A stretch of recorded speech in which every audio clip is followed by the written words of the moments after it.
পর্ব ৩০। ও রিয়েলি? আরে আপনি তো আদ্রিতার যোগ্যই নন। মাটিতে থেকে আপনি চাঁদ ছুঁতে চান? ব্যঙ্গ করে কথাটা বলল প্রিয়াঙ্কা। তারপর আদ্রিতার হাত ধরে বলল, আদ্রিতা, এটা তুই কি করছিস? তুই এই ধরনের মানুষের সঙ্গে কিভাবে থাকবি সারা জীবন? আমি চিত্রান্টিকে বলবো যাতে এই সম্পর্ক ভেঙে দেয়। মুশকিল হলো প্রিয়াঙ্কাও কনফিউজড হয়ে যাচ্ছিল। ওর সংশয় হচ্ছিল আদ্রিতা কি সত্যিই নীলকে ডিভোর্স দিয়ে এই প্রণয় নামের লোকটাকে বিয়ে করবে? আচ্ছা, আদ্রিতা কি আদৌ জানে নীলের আসল পরিচয়? ও কোনো প্ররোচনায় পা বাড়াক, এটা আমি চাই না। প্রিয়াঙ্কার কথার উত্তরে আদ্রিতা নীলের দিকে তাকিয়ে বিমর্ষ হয়ে বলল, যা করার মা করেছে, মা জানে। প্রিয়াঙ্কার একের পর এক বাক্যবাণে বিদ্ধ হয়ে প্রণয়ের মাথা ততক্ষণে ক্রমশ গরম হয়ে উঠেছিল। প্রণয় আর নিজের ধৈর্য ধরে রাখতে পারল না। আদ্রিতা, তোমার বান্ধবী আমাকে এত বড় বড় কথা শোনাচ্ছে। আমি তোমার বা তোমার বান্ধবীর কি ক্ষতি করেছি? আমি ওর সাথে তো কোনো খারাপ ব্যবহারও করিনি। তাহলে ও আমার সাথে এইভাবে কেন কথা বলছে? এটা কি ঠিক হচ্ছে? এরই মধ্যে নীলও ফোন রেখে আদ্রিতার কাছে এসে পড়ল। নীলকে দেখে প্রণয় দ্বিগুণ রেগে বলল, এই, তুমি এখনো এখানে দাঁড়িয়ে কি করছো? এটা কি ঘোরার জায়গা নাকি? নীল কড়া স্বরে জবাব দিল, আমি যদি বলি আমি এখানে আমার জন্য একটা ফ্ল্যাট কিনতে এসেছি? কি আবদার শোনো ভাইরে, তোমার টাকা কোথায়? আচ্ছা, তোমার লজ্জা করে না? এই ফ্ল্যাটও কি তুমি আদ্রিতার টাকায় কিনবে? ডিভোর্স দিয়ে টাকা আদায় করা ধান্দা নাকি? প্রণয়ের কথা শুনে খুব হাসি পেল নীলের। ও মনে মনে ভাবল, ওর সম্পর্কে মানুষ তাহলে এই ধারণা পোষণ করে, আমাকে ফ্ল্যাট কেনার জন্য আদ্রিতার থেকে টাকা চাইতে হবে? হাস্যকর, রিডিকিউলাস। আদ্রিতা এবার আর চুপ করে থাকতে না পেরে চিৎকার করে বলল, প্লিজ তোমরা চুপ করো। আজ পর্যন্ত নীল আমার থেকে একটা টাকাও চায়নি, তাই তুমি এসব কথা বলো না প্রণয়, প্লিজ। আদ্রিতার থামার আগেই নীল ধীরস্থির হয়ে বলল, প্রণয়, যদিও তোমার সাথে কথা বলে আমার খুব খারাপ অভিজ্ঞতা হলো, তবুও ব্রোশিওরে দেখলাম এখানকার ফ্ল্যাটগুলো বেশ সুন্দর। অন্তত তোমার তুলনায় অনেকটাই সুন্দর। আমি এখানকার সব থেকে সুন্দর, সব থেকে দামি ফ্ল্যাটটা আমার জন্য কিনতে চাই। নীল নিজের প্রস্তাব প্রণয়ের সামনে পেশ করল আর বলল, প্রণয়, তুমি তো এখানকার ম্যানেজার, তুমি নিশ্চয়ই বলতে পারবে এখানকার সব থেকে সুন্দর আর সব থেকে বড় অ্যাপার্টমেন্ট কোনটা? চিত্রা আন্টি আমাকে বলেছিল যে তুমি অকর্মণ্য, কিন্তু তোমার শো অফ করার শখ এখনো মেটেনি দেখছি। এই কথা বলে সঙ্গে সঙ্গে প্রণয় রিসেপশনের দিকে এগিয়ে গেল। সেখানে এই বিল্ডিংটার কাঠের তৈরি একটি মডেল রাখা ছিল। সেটার কাছে গিয়ে সব থেকে বড় আর সুন্দর অ্যাপার্টমেন্টটা দেখিয়ে নীলকে বলল, এই যে অ্যাপার্টমেন্টটা দেখছো, এটার নাম অমলতাস। এটাই এখানকার বেস্ট অ্যাপার্টমেন্ট। শুধু এখানে নয়, পুরো কলকাতা শহরে এত সুন্দর অ্যাপার্টমেন্ট আজ অবধি কোনো রিয়েল এস্টেট কোম্পানি কল্পনাও করতে পারেনি। এর দাম ৩০ কোটি টাকা। বলো এবার। প্রণয় আশা করছিল এবার নীল ভালো জব্দ হবে, তাই ব্যঙ্গ করে জিজ্ঞেস করল, কি হলো, হয়ে গেলে নাকি? বলো, তুমি ৩০ কোটি টাকা দিতে পারবে? Such an idiot. আমি যদি তোমার জায়গায় থাকতাম তাহলে একটাও কথা না বলে সোজা বেরিয়ে যেতাম। খুঁজে দেখতাম এক কামরার কোনো ভাড়া বাড়ি পাওয়া যায় কিনা। প্রণয়ের হাসিমাখা এই কথাগুলো শুনে প্রিয়াঙ্কা গেল রেগে। ও হন্তদন্ত হয়ে কিছু বলতে চাইছিল, কিন্তু নীল প্রিয়াঙ্কার প্রতিক্রিয়া বুঝে ওকে ইশারায় চুপ করতে বলল। কারণ নীল জানত যে প্রিয়াঙ্কা ওর স্বরূপ সম্পর্কে সম্পূর্ণ সচেতন। নীল চাইছিল না এখনই সমস্ত সত্যিটা সবার সামনে প্রকাশ পাক।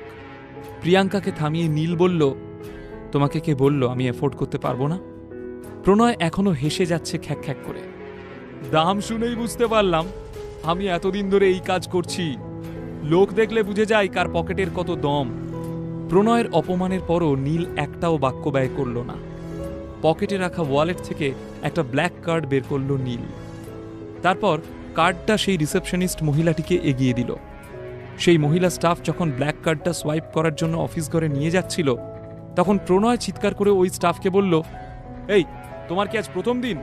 তুমি দেখতে পাচ্ছ না কার্ডের উপর কোনো নাম লেখা নেই? তোমার কি মনে হয় ওতে টাকা আছে? তাও আবার ১ নয় ২ নয়, ৩০ কোটি টাকা। প্রণয়ের এই কাণ্ড কারখানা দেখে নীলের খুব হাসি পেল। ও হাসতে হাসতে বলল, প্রণয়, তুমি তো আচ্ছা বোকা। এই কার্ডটা সোয়াইপ করার পরে তো তুমি এমনিই জানতে পারবে কার্ডে টাকা আছে কি নেই। নাম লেখা আছে কিনা তাতে কি এসে যায়? এই সময় হঠাৎই প্রণয়ের ফোন বেজে উঠল। ফোনে ভেসে ওঠা নাম দেখে ও একটু সাইডে গিয়ে কথা বলতে শুরু করলো। এই সুযোগে নীল সেই মহিলা স্টাফকে বলল, যাও, তোমার ম্যানেজার এখন বিশেষ একটা ফোনে ব্যস্ত, তুমি বরং কার্ডটা সোয়াইপ করে দেখে নাও, আর হ্যাঁ, ফুল পেমেন্ট করবে, ঠিক আছে? স্টাফটি লক্ষ্য করল নীলের মুখে বেশ একটা আত্মবিশ্বাস খেলা করছে। মহিলা স্টাফটির কিন্তু কিছুতেই বিশ্বাস হচ্ছিল না যে এই কার্ডে ৩০ কোটি টাকা থাকতে পারে। ও ভ্রু কুঁচকে অফিস ঘরের দিকে এগোলো। মুখ বিকৃত করে মনে মনে নীলকে ভেঙিয়ে বলল, ফুল পেমেন্ট? তোমার কাছে এই ব্ল্যাক কার্ড কি করে এলো? আদ্রিতা প্রিয়াঙ্কার হাত ধরে নীলের কাছে এগিয়ে এসে প্রশ্নটা তুলল। আদ্রিতা লন্ডন থেকে MBA পাশ করে দেশে ফিরে এসে প্রথম যে কোম্পানিতে চাকরি পেয়েছিল সেই কোম্পানির ওনারের কাছে প্রথম এই ব্ল্যাক কার্ড দেখেছিল আদ্রিতা। তখনই ও জানতে পেরেছিল এই ব্ল্যাক কার্ডের আসল মর্ম। তাই যখন নীল নিজের ওয়ালেট থেকে এই ব্ল্যাক কার্ড বের করল, তখন আদ্রিতা অবাক হয়ে গিয়েছিল। ততক্ষণে নীলের কার্ড নিয়ে মহিলা স্টাফটি অফিস ঘর থেকে ফিরে এলো। ওর মুখে চোখে এখন বিস্ময়। উৎফুল্ল হয়ে বলল, সরি স্যার, আপনাকে অনেকক্ষণ অপেক্ষা করিয়ে রাখলাম।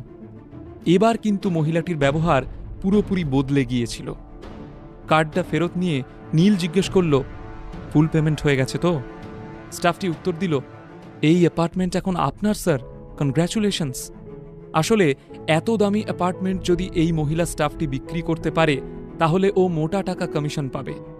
এমনকি আগামী বছর ওর একটা প্রমোশনও হতে পারে। নীল কোনো রকম দরদাম বাজে কথা ছাড়াই ফ্ল্যাটটা কিনে নিল। তাই মহিলাটি ভীষণ খুশি হয়ে নীলের হাত যেন ছাড়তেই চাইছিল না। আদ্রিতা এবং প্রিয়াঙ্কাও হাঁ করে তাকিয়ে রয়েছে। নীল ৩০ কোটি দিয়ে ফ্ল্যাট কিনেছে? এও কি সম্ভব? কি বললি তুই? অন্যান্য মহিলা স্টাফরা এটা শুনে হক চকিয়ে গেল।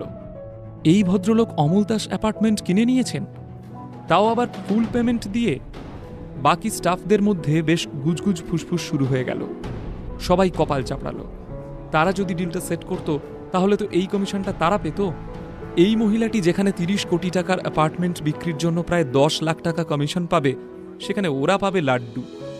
এই সুবর্ণ সুযোগ হাতছাড়া হয়ে গেল। এতক্ষণে প্রণয় ফোন রেখে ফিরে এলো। নীলকে এখনও এখানে দাঁড়িয়ে থাকতে দেখে বিরক্ত হয়ে বলল, তুমি এখনও এখানে দাঁড়িয়ে আছো? আরে ৩০ কোটি টাকার অ্যাপার্টমেন্ট ৭ জনমেও তুমি কিনতে পারবে না। যাও এখান থেকে, চলে যাও, বেকার সময় নষ্ট কেন করছো? নীল কিছুই বলল না। মুচকি হেসে প্রণয়ের আপাদমস্তক জরিপ করতে থাকল। ওর চোখে মুখে উজ্জ্বল কনফিডেন্স দেখে প্রণয়ের গা আরও জ্বলে গেল। প্রণয় তখন ব্যঙ্গ করে বলতে শুরু করল, ঠিক আছে, তুমি ৩০ কোটি টাকার অ্যাপার্টমেন্ট কিনবে তো? আচ্ছা বেশ, যদি তুমি ৩০ কোটি টাকা পেমেন্ট করতে পারো তাহলে সবার সামনে আমি বাজি ধরছি এইখানে দাঁড়িয়ে তোমার পায়ে পড়ে যাব। প্রণয়ের স্টাফ বাধা দেওয়ার চেষ্টা করছিল, কিন্তু ততক্ষণে অনেকটা দেরি হয়ে গেছে। প্রণয় সবার সামনে চ্যালেঞ্জ ছুঁড়ে দিল নীলকে। সবার দিকে এক এক করে দেখল নীল। এই রিসেপশন রুমে বেশ অনেকজনই উপস্থিত রয়েছে।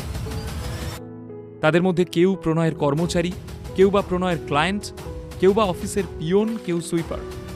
সবচেয়ে গুরুত্বপূর্ণ ব্যাপার হলো এখানে দাঁড়িয়ে আছে প্রণয়ের ভাবি বউ আদ্রিতা সেন এবং বউয়ের বান্ধবী প্রিয়াঙ্কা। নীল সবার দিকে তাকিয়ে বলল, সবাই শুনতে পেয়েছেন তো প্রণয় এক্ষুনি কি বলল? হ্যাঁ হ্যাঁ, সবাই শুনেছে। এবার দেখি তোমার ম্যাজিক দেখাও। কি করে তুমি ৩০ কোটি টাকার অ্যাপার্টমেন্ট কিনবে আমি দেখতে চাই।